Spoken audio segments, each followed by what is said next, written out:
नमस्कार दोस्तों। आज हम फैन रेगुलेटर के बारे में A to Z मतलब सब कुछ जानने वाले हैं। ये एक ऐसा टॉपिक है जो आपके ITI एग्जाम से लेकर प्रैक्टिकल काम तक हर जगह बहुत काम आता है। तो चलिए इसे एकदम आसान भाषा में समझते हैं ताकि कोई भी ज़रूरी बात आपसे छूट न जाए। ठीक है, तो आज का हमारा सफ़र कैसा रहेगा? सबसे पहले हम समझेंगे कि भाई ये फैन रेगुलेटर होता क्या है।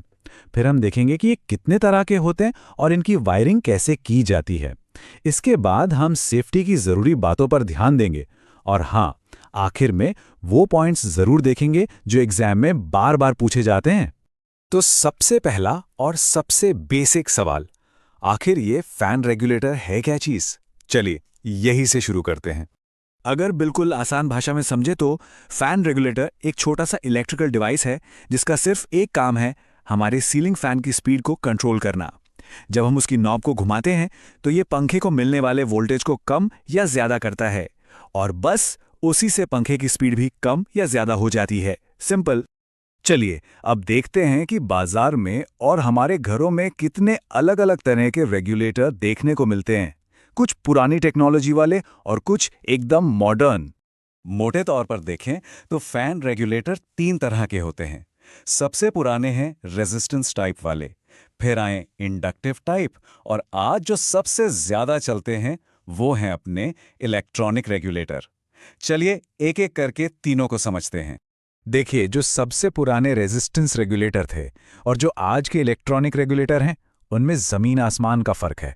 पुराना वाला रेगुलेटर एक कॉइल का इस्तेमाल करके बिजली को गर्मी में बदल देता था, जिससे पंखा तो धीमा हो जाता था पर बिजली बहुत बर्बाद होती थी और वो गर्म भी बहुत होता था।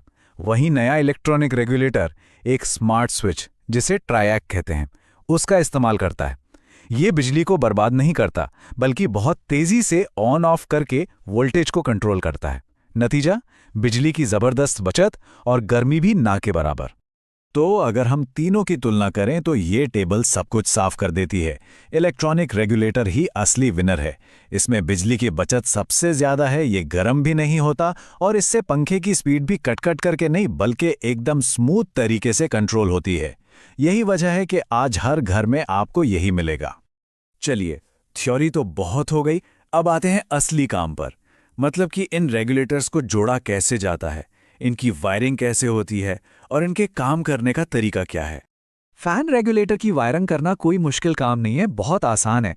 देखिए, पहला स्टेप, फेज का तार स्विच में लगाइए। दूसरा स्टेप, स्विच से जो तार निकलेगा उसे रेगुलेटर में लगाइए। तीसरा स्टेप, अब रेगुलेटर से जो तार निकलेगा वो सीधा पंखे में जाएगा। और हाँ, जो न्यूट्रल का तार है वो तो हमेशा सीधे पंखे से ही जुड़ता है, उसका रेगुलेटर से कोई लेना देना नहीं होता। ये एक लाइन, इसे तो आप अपने दिमाग में बैठा लीजिए। ये आपके वाइवा या प्रैक्टिकल एग्जाम का सबसे पसंदीदा सवाल है। रेगुलेटर हमेशा फेस तार के साथ सीरीज में जुड़ता है, इसे कभी कभी मत भूलिएगा। अच्छा, वायरिंग तो सीख ली, पर वायरिंग से भी ज्यादा जरूरी क्या है? बिल्कुल सही, सेफ्टी। बिजली का काम है, कोई मजाक नहीं। तो चलिए सुरक्षा के नियमों पर बात करते हैं। जब भी आप फैन रेगुलेटर पर काम करें तो इन सेफ्टी रूल्स को जरूर फॉलो करें। पहला, काम शुरू करने से पहले मेन सप्लाई बंद करना ही करना है। दूसरा, टेस्टर से चेक कर लें कि फेज वायर कौन सा है। तीसरा, सारे कनेक्शंस अच्छे से टाइट करें और उन पर टेप या इंसुलेशन सही से लगाएं। कोई भी तार ढीला नहीं छूटना चाहिए। और सबसे जरूरी, हमेशा सूखे हाथों से ही काम करें। बस एक बात हमेशा याद रखिएगा, सुरक्षा पहले, बिजली बाद में।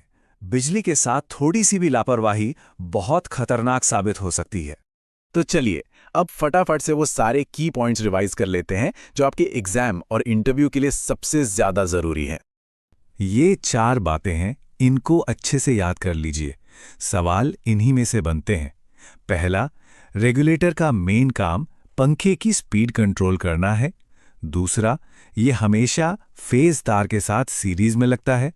तीसरा, सबसे ज्यादा बिजली बचाने वाला रेगुलेटर इलेक्ट्रॉनिक टाइप है। और चौथा, पुराने यानी रेजिस्टेंस रेगुलेटर की सबसे बड़ी कमी थी कि वो बहुत गर्मी पैदा करते थे। बस इतना याद रखेंगे तो काम हो जाएगा।